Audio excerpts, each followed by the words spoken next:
You have to be a leader, a protector, you have to be truthful, and you have to please Allah subhanahu wa ta'ala. But it's about how you control your anger. A true man takes responsibility for his actions, okay?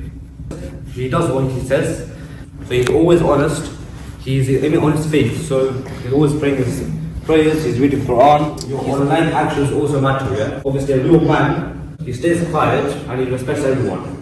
He ignores whatever he doesn't like, he ignores it.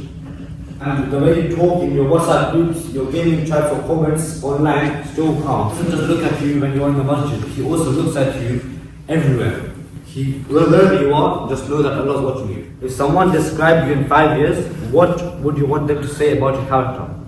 Think about this. Build the foundation from now, it will be easier for you later on, okay? See?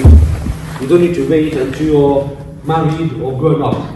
Helping your parents and being honest in school, keeping promises already makes you a man. Helping around, maybe doing the little stuff, getting up in the morning, making your bed up, going to school on time.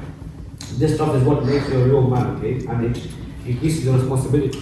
So you have to stay silent while you're angry, make wudu. You should walk away and you have to control yourself, because that is what brings respect. Arrogance pushes people away, and a confident man is humble. Never get too arrogant, okay? Wrong. So when your friends are watching something wrong and you turn away, that is what real strength is. So when you feel angry, you don't swear or you don't hit, like I mentioned, that is also real strength. Respect is also part of manhood. Respect.